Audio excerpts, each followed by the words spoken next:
I enjoy being the most informative content creator when it comes to Pokemon, so I'm always digging for some kind of crazy revelation when it comes to Pokemon news or trivia or stuff like that, and I think I found it. So this interview came out right before Pokemon Sword and Shield's release, November 12th, 2019, and when you put it in context of Pokemon Scarlet and Violet, what happened with Pokemon Legends, and just the overall release of Pokemon Sword and Shield over the last couple of years, it's insane. Normally, I just take like little blurbs and I put them through the video, but reading the full interview gives you an insane amount of insight. So let's go and break it down. If you enjoy the video, don't forget to leave a like, share it with all your friends that are interested in Pokemon, because this stuff gets pretty hype, and comment your thoughts down below, because again, this is pretty crazy. So, changing the game, and this is like from Pokemon.com. This is the Pokemon company effectively interviewing itself, but then that gives us insight into the games. And some of the questions that Pokemon asks is surprising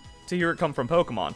So these games represent a bit of a shift for the series, as there are now many people trying to become champion and not just the main character. How did this affect the direction of the story when scripting the games? Omori, he's the director for Pokemon Sword and Shield, and responded, in the UK, which serves as the inspiration for the Galar region, sports like soccer and rugby are very popular and players compete to become the very best and lead their team to winning championships. Once again, kind of showing that the core of the Pokemon franchise is being the best trainer. With Pokemon Legends, I saw a lot of people going, "You're wrong, Verlisify. Pokemon has always been about completing the dex, even since Pokemon Red and Blue version." Which is weird because you only see the end credits after becoming champion, because that's the point of Pokemon.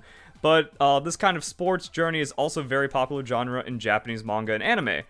And now we can see the isekai direction for Pokemon Legends because they are basing their games in popular culture, which makes sense from a marketing standpoint. And we're taking a similar approach with the story for these games. Each of your rivals has their own personal goals they want to achieve. They can compete for the title of champion. How you and your rivals interact and how you grow throughout your journey in Pokemon battles, winning and losing against each other, will be an interesting aspect of the story. And I freaking loved it, man! I never cared about a rival's journey as much as Hop, even though like Silver's still my favorite rival because he's just a total badass. But Hop dropped his signature Pokemon to try to become champion and imitate his brother, and then he realized the values of what it means to be a trainer.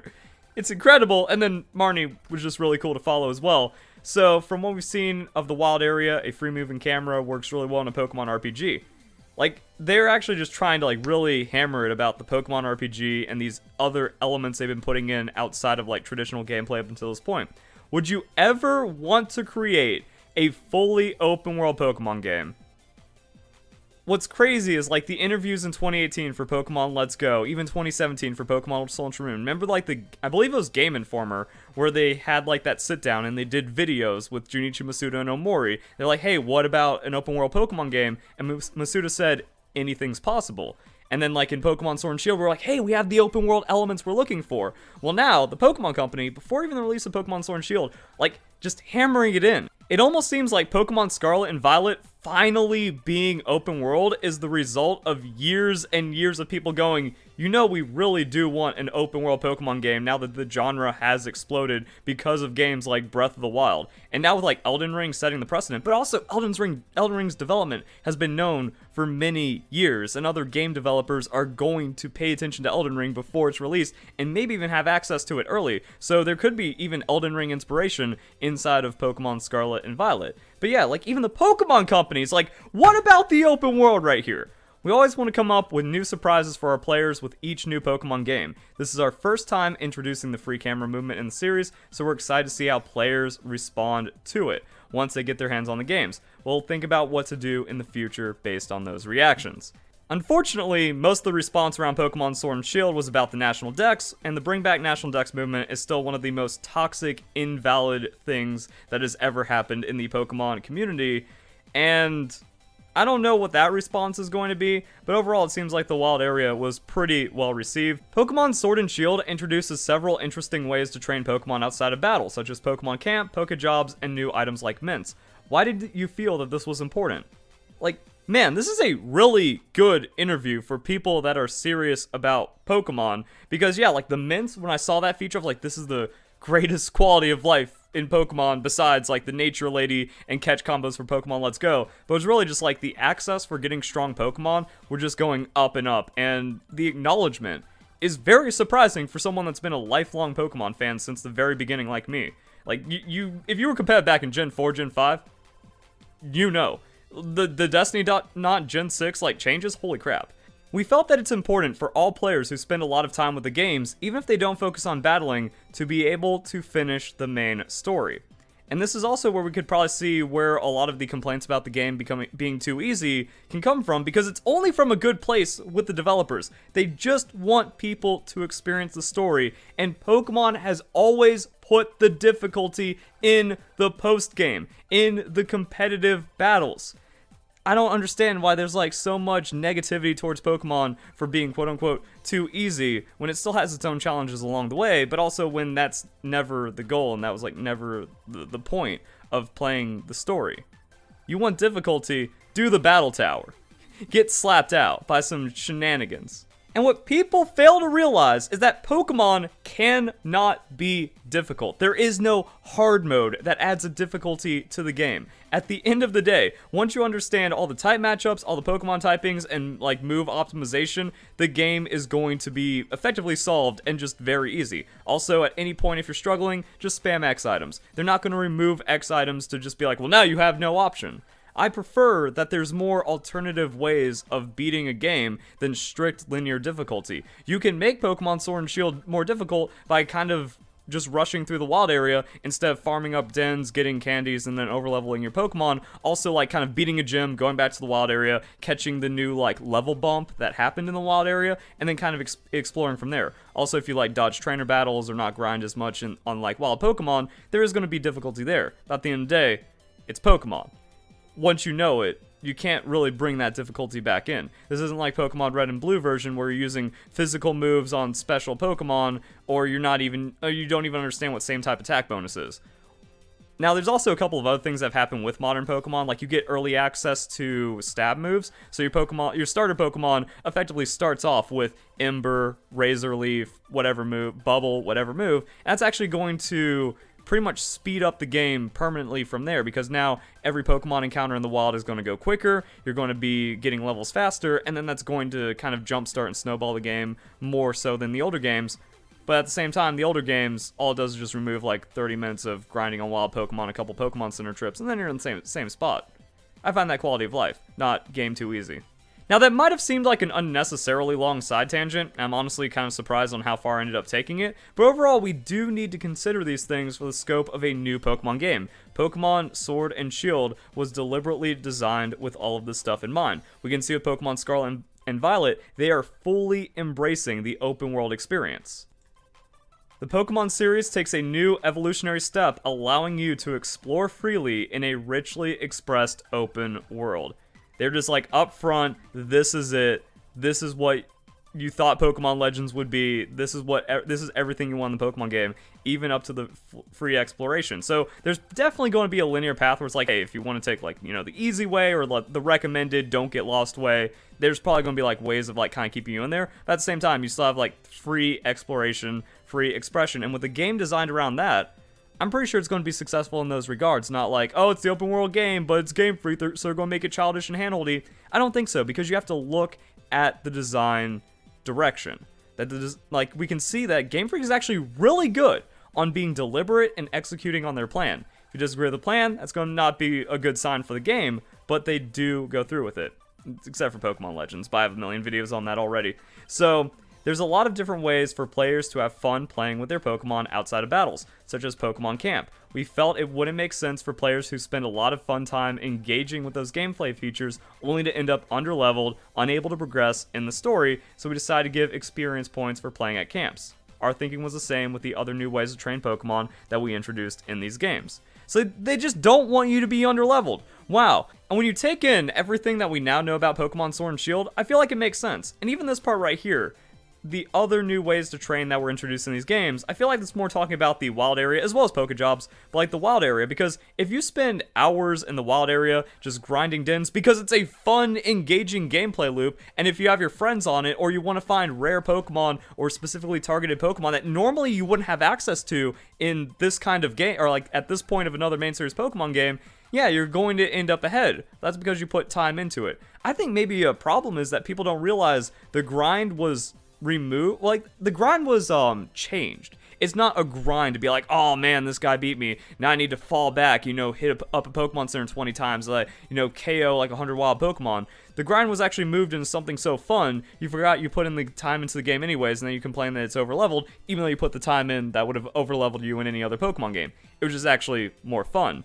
And also, you would maybe put in more grind as well, that before the first gym, you could easily get lost in the wild area and then end up super overleveled, or at any point you just revisit it as you unlock new areas, as you get to that second area of the wild area, maybe find some extra rare dens, and then get access to higher level Pokemon. You're just having fun in the grind, and then that's going to overlevel you. How is that a bad thing? And also, how is beating the story in like a faster, well, maybe not faster, but in like a more comfortable way, allowing you access to the totality of the post game, how is any of that a bad thing? So once again, you can actually see, like, yeah, a lot of this, very deliberate. And if this much care, which I'm expecting, goes into Pokemon Scarlet and Violet, but in that open world sense, that's pretty good. And even, like, the small details of Pokemon Scarlet and Violet, like, you look at the Pokemon Centers dotted around. I'm not like, oh, look at that, Pokemon Centers, it's easy, I don't have any risk. But it's like, no, they're building this that you are out in the open. You're not going from town to town, gym to gym. You are just doing whatever. And as we saw with Pokemon Legends, they dropped in high-level Pokemon in the first area. It's like, boom, there's the Rapidash that's going to one-shot you. Boom, there's the Parasect that just kind of stuck right there. And even other things like that. So, embracing that into Pokemon for a better main series experience, awesome. I don't understand what people are concerned about. What motivated the change to leave the experience share on permanently for the first time in the series? Oh, your boy's excited to read this one. Spent a lot of time discussing this with our battle design team. We came to the realization that the vast majority of players played the game with experience share, left it on at all times. Absolutely correct. The experience share and also like difficulty complaints, that's just vocal minority nonsense that we've seen from the progressively worsening Pokemon community. Over 22 million people bought Pokemon Sword and Shield. The not even 100,000 likes on a Twitter thread about how EXP share needs to be turned off is such an insignificant fraction of the amount of people playing the game that, yeah, the decision makes sense. Once again, we're seeing decisions make sense. When thinking of why players would want to turn it off, we thought it would be primarily to give experience points to only one Pokemon in your party. We felt the same result could be achieved by players simply limiting the number of the Pokemon in their party to one. And since you can access the PC box anywhere, that makes sense. That would be a more intuitive way to limit experience point gain for most players. So, there you go. It also kind of shows that the people that are so stupid to make the argument about not being able to turn off experience share are so stupid that they didn't realize they could just have one Pokemon in their party, or the required amount of Pokemon. But what if I find a trainer? Didn't you want difficulty? Boom, 1v3. There you go. That's the whole point of like removing or turning off the experience share, is to artificially inflate the difficulty for yourself. But you can do that even if it's permanently turned on. And like even then, I've already seen people like, oh well, Pokemon Legends Arceus didn't turn off the experience share, and if Pokemon Scarlet and Violet does, I've given up on Game Freak forever. Nah, you're just a moron. Just have one Pokemon in your party. Maybe two Pokemon in your party, just in case something goes wrong. Also, it's kind of like when the experience share was a held item, so you had like one main Pokemon and one sub Pokemon still trying to keep up. It makes perfect, like, it's kind of silly when you just see it put so bluntly by the developers, where it's like, why are you complaining? You could just have one, like, you could just have as many Pokemon as you feel is necessary in your party to offset the value of the experience share. It all makes sense. This actually further proves my point about how social media and outrage is just dumbing down people. Somehow Western society has gotten too stupid to play Pokemon. How do I compete with that? You mentioned recently that you expect some of the new battling features to be quite challenging. Was providing more challenges for expert level players one of your original goals for these games? we decided to implement cooperative battles for the first time in our Pokemon games. Players can team up with 3 other players to take on powerful opponents that they would not be able to defeat alone. We believe that these new battles will require a different kind of communication between players, and we're really looking forward to see how they take on the challenge with friends. And even like the acknowledgement for expert level players, this is what we're seeing with Pokemon Scarlet and Violet, that this is something that any age player can enjoy. But we also saw the same words for Pokemon Let's Go Pikachu and Eevee, that like Pokemon games are made for all Pokemon fans of all ages, and it depends on like how much they put towards that. But yeah, that's the whole thing about Dynamax Adventures, like those things get tricky. There's some that even me, again, a lifelong like competitive Pokemon player, some of those are just super unfair, especially because like the NPCs mostly drag you down. But even with some friends, like you had to coordinate specific 5-star Dynamax raids very specifically, or you just get BTFO'd. So I mean, like there is that. Hey, we're just going to splash in some difficulty here where we feel it belongs. How'd you go about balancing the impact of Dynamax as opposed to Mega Evolution Z Crystals? We always look to surprise players with new ways to play in every Pokemon game. This time we came up with the idea of Dynamax that can be used at any time but once during a battle. Competitive, possibilities, strategy, etc. Interested in seeing what the gimmick is going to be here and how that plays out. Dynamax was shown pretty early on, and usually the gimmick, Z Crystals, Mega Evolution, that's like Trailer 2, Trailer 3 material, so we won't be in the dark for long, but if we are, I think it makes it more interesting. Like, what is the point here? How are they going to do it? They might just bring back Alpha Pokemon, but not like the same kind of way of Pokemon Legends, and modernize it, which is what I wanted for Pokemon Legends from the beginning. The rest of this isn't as interesting as what's left in the interview, so what makes Pokemon an RPG? How do you find the right balance between maintaining the identity of what it means to be a core Pokemon RPG and introducing new features? Big to consider for like Pokemon Let's Go and Pokemon Legends. Do you ever come up with new features or mechanics that you decide to not include because they don't feel like a Pokemon RPG? Pokemon are mysterious creatures, they are our friends, and they are thought to have the power that surpasses humans. We make our decisions about the game with those elements in mind. So, it's about having respect for Pokemon.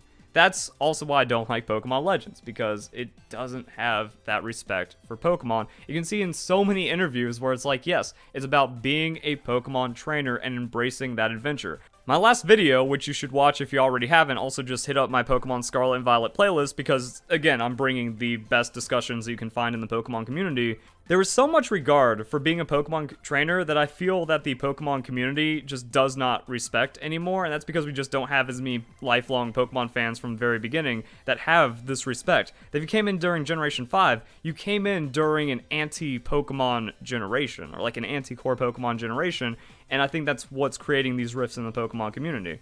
But for example, one important decision might be whether or not we should make a certain aspect more convenient in terms of gameplay or prioritize making a Pokemon feel more like a living creature.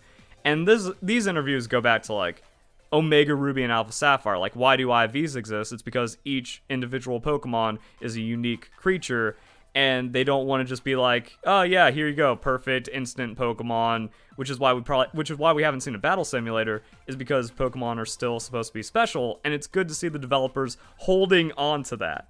They're not even though hacking has ruined it and there needs to be some kind of response to it, they're more valuing the spirit of Pokemon over responding to the people that have completely destroyed Pokemon through cheating and hacking and stuff like that.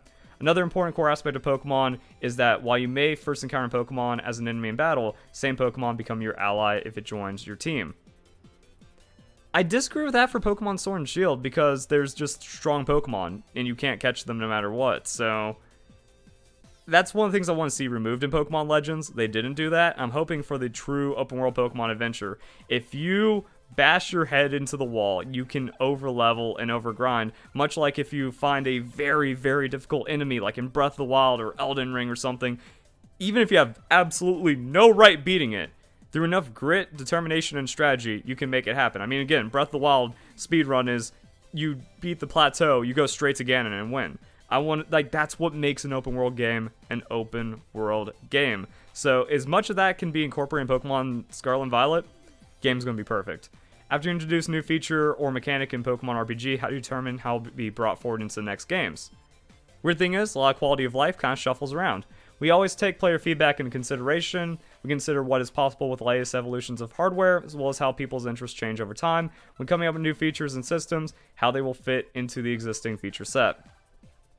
In context of Brilliant Diamond, Shine, Pearl, why were Overworld Shinies removed? Also Sword and Shield, why Overworld Shinies? So Overworld Shinies Pokemon Scarlet Violet has to just carry over from Pokemon Legends and Pokemon Let's Go. So it's going to be interesting to see like what they take in. This is their chance to give the ultimate Pokemon experience. So what features does Game Freak feel were the best? I feel that catch combos are about as perfect as it gets when it comes to a Pokemon gameplay loop that's very satisfying and very rewarding. And also what I liked about Pokemon Sword and Shield, like if you were just doing raid dens, you would eventually end up with a level 100 hyper trainable Pokemon that could just be used competitively. So as long as your time is valued in a Pokemon game, I'm very happy. And Pokemon Let's Go and Pokemon Sword and Shield, incredibly good at that, which is why they're some of my favorite Pokemon games. Pokemon Legends, it just wastes your time and be frustrating and annoying for no reason, and that's a failure on it. So more of the good, you know. After Alola region introduced trials and essentially eliminated gyms, Sword and Shield returned to an 8-gym story path. Some previous core RPGs, what's behind that decision, and the more familiar structure. Here we go. I believe that for the first all-new generation on the Nintendo Switch, players would want a traditional Pokemon RPG most of all. So, the complaints of like Pokemon Sword and Shield being too samey, this is the first new generation of Pokemon on the Nintendo Switch. This is the grand adventure everyone expected with Pokemon Let's Go, and it's kind of a shame that people hated Pokemon Let's Go just because it wasn't what they were expecting, even though it's still an incredible game, and then Pokemon Sword and Shield just kind of being like, hey, this is what Pokemon Switch begins as, and in theory, it only goes better from here. So we ignore like Brilliant Diamond, Shine, Pearl, and Pokemon Legends weirdness, and then we just go into Scarlet Violet. We have the ultimate Pokemon adventure at our hands, and if that's embraced, because we got that out of the way. We got the traditional introduction Nintendo Switch Pokemon game out of the way. Now Pokemon Scarlet and Violet, no rules, only success. That's what led to the decision to really focus on the traditional gym challenge type journey and explore the concept even more by adding elements of sports and expressing that as a part of the setting in the games. However, depending on which version you pick up, some gyms you get to challenge will be different, so players look forward to trying them all. And again, just kind of like interesting little changes they spice up inside the formula, even when committing that. Development of these games must have overlapped with Pokemon Let's Go Pikachu and Eevee. Again, Pokemon.com hitting it hard. Like, yeah, it must have overlapped. Thank you for acknowledging that. What did you learn about Nintendo Switch development from those games that you were able to carry over from Pokemon Sword and Shield? Now replace Pokemon Sword and Shield development. What did you learn to carry over into Pokemon Scarlet and Violet? Pokemon Let's Go Pikachu and Eevee were developed at the same time Pokemon Sword and Shield, and the two teams collaborated heavily. With Pokemon Let's Go, we were able to create core systems that form the base of our development on Nintendo Switch. One thing we didn't originally plan to implement in Pokemon Sword and Shield was having Pokemon roaming around in the field. After Pokemon Let's Go Pikachu and Eevee were released and we saw how popular the feature was, we worked hard to bring it over to Pokemon Sword and Shield. So I guess that's kind of an example from when we were up here of a feature just connecting so well that it sticks in as almost a permanent staple of Pokemon RPG. So overall Pokemon, yeah, please, more of that awesome stuff. And adjusted the balance of the games to make it work. So overall Pokemon, different than Wild Encounters, and you do have to adjust the overall game balance. Creating new Pokemon, the new Pokemon designs, Gen 8 has like the worst designs out of any generation. Pokemon Legends, even worse than that though, and it's kind of messy, but so far I'm liking the starters of Generation 9, and we haven't really seen anything to go off of like for new Pokemon. And there's also been like tons of interviews and information about the design process of Pokemon. This doesn't really add too much more, you know, especially with like more modern Pokemon games. Ever since X and Y. X and Y's like Kalos fully embrace France, just kind of keep talking about the region, really overlap it with real life, and then you can see a lot of the design implementations there. Furfrou being a huge one where it's like, yep, fashion dog, let's go.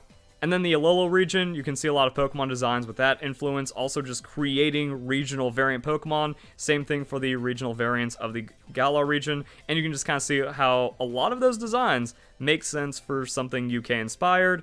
Top Hat, Weezing, Rock Band, Zigzagoon evolutionary line. Yeah, it all comes together. So, as for the Spain influence, haven't seen like super enough to get an idea. I saw someone, I was like, yo, legendary Pokemon for Scarlet has to be a bull. I went, that makes sense.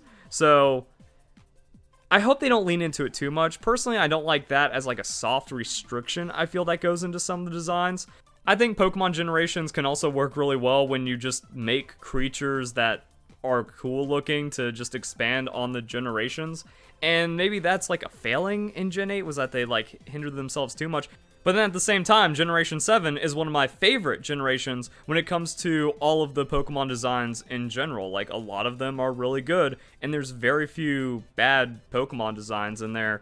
So, I don't know where the right blend is and the mix, and also just Pokemon Legends, again, just an absolute tragedy and travesty, and then Pokemon Legends just having absolute abomination Pokemon designs. But that's another thing about Gen 7. Gen 7 decided to get weird with Ultra Beast, which I still don't really like too much. X and Y also pretty good generation for like new Pokemon designs. So I'm feeling good about Generation 9. Just like when you look at the care that went into the environment and the region and the starter Pokemon being good, I'm like, yeah, I think we're gonna just dial it back and get more Pokemon feeling Pokemon for the generation and kind of open it up into the open world and really bringing it to the adventure. So even though it's a Spain-inspired region, I hope the open world just kind of means like, hey, we're just in a place in the Pokemon world and there's going to be some cool stuff there and we're going to make it work. So there we go, guys. But yeah, I think this interview was really good to kind of like think about the future of Pokemon and reflect on Pokemon Sword and Shield, and just again kind of like see that design decisions. Until Pokemon Legends, I considered Game Freak to be on fire since Pokemon Sun and Moon, that it all came together for a Pokemon adventure and then it didn't stop. Generations, the whole like gym challenge and like trainer focused world of the Galar region. Like I said in my last video, when Pokemon embraces Pokemon, it's at its best. You look at the Pokemon Gotcha music video. That is Pokemon embracing Pokemon to its fullest. There was like the Pokemon Center video of like Pikachu walking through all the games with the remix song in the background. Like, the Pokemon Company can represent Pokemon really well, and when they hit it, it's super good. And again, I still love Pokemon Let's Go, Pokemon Sword and Shield. The DLC makes Pokemon Sword and Shield incredible. So we just bring all that together and not get too caught up, and boom, Pokemon Scarlet and Violet's going to be great. Hope you guys enjoy the video. Hope you all have a nice day. Thank you very much for watching.